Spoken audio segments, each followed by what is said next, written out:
in America who have stuff to say, like other lobby groups have stuff to say. That's slightly different, isn't it, than Israel controls Congress. Do you really mean Jews control Congress? Yeah, no, look, not at all, and I'll tell you why. Okay. Yeah, so I'll tell you why. So Cenk Uygur was recently on British media, following the news that both he and his nephew, Hasan Piker, have been banned from entering the UK. In this specific clip, we see the host attempt to lay a bad faith trap for Cenk, but he handles it perfectly. He answers succinctly, remains completely unfazed, and thoroughly dismantles the narrative she was trying to push. As usual, let's watch the exchange in full first, and I'll break down my thoughts right after. Let's get into it. Your critics say that you said that 94% of Congress is essentially funded by Israel. Do you mean Jews via lobby groups? Because that's different, isn't it? Jewish people in America who have stuff to say, like other lobby groups have stuff to say.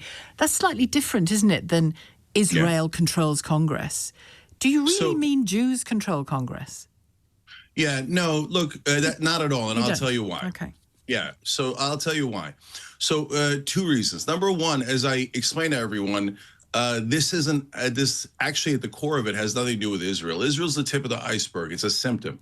The cause of the problem is the money in politics, corruption. Literally anyone can buy our politicians. If Britain wanted to, you could buy our politicians. So, and everyone has bought our politicians. They're the most deeply corrupt people on planet Earth. So all the Israeli lobby has done is figure out the same thing as the drug companies, etc. Hey, these guys are up for sale. And you'd actually be irrational if you weren't buying American politicians. Now, why is it not all Jews? Well, of course it's not all Jews. All Jews don't agree. That's a preposterous and I would say anti-Semitic thing to say. I have Jewish family who, hold on. I have Jewish family. Given that you've just suggested I might have been anti-Semitic, can I explain why I asked you the difference in that particular instance between Israeli and Jewish?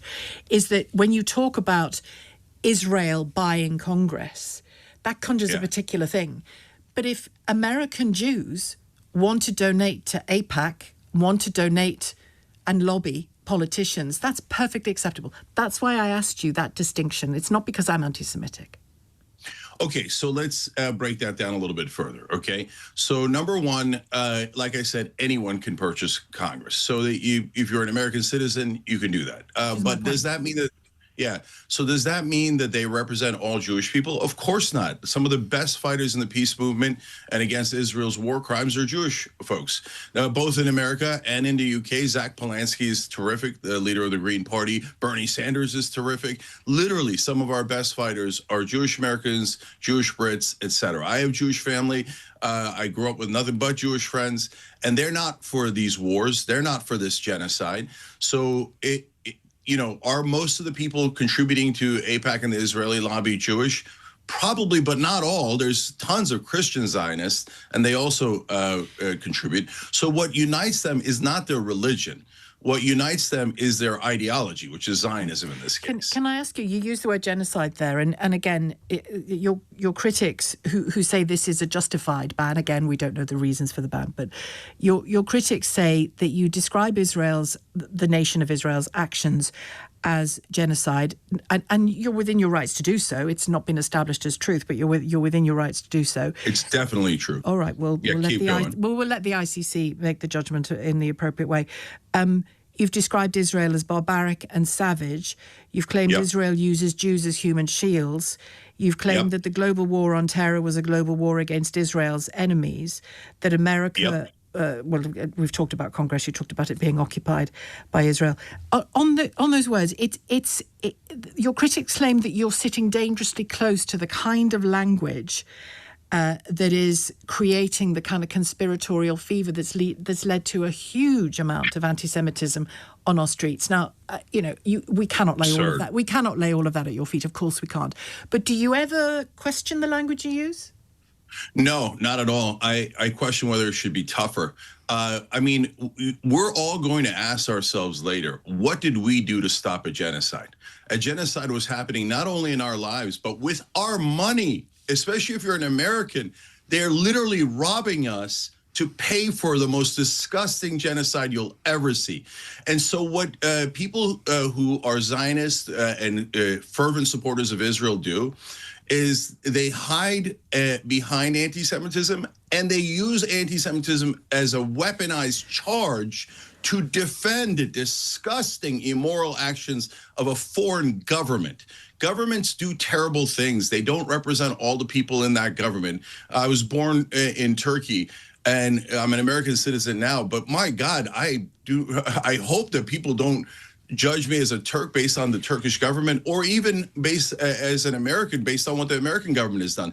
This is obvious to any elementary thinker, except the Israeli propagandists try to manipulate everyone by saying, no, the only country on earth you're not allowed to criticize is Israel, because we're going to hide behind Jewish civilians. And by the way, cause them harm because you don't represent them and you're pretending to.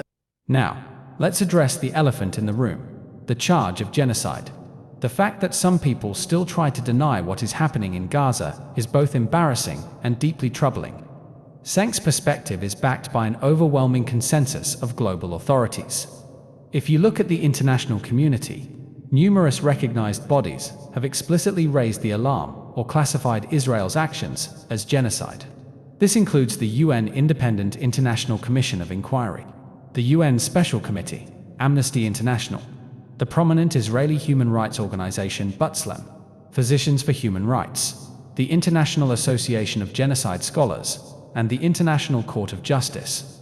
But what makes this situation even more critical is looking at the broader picture.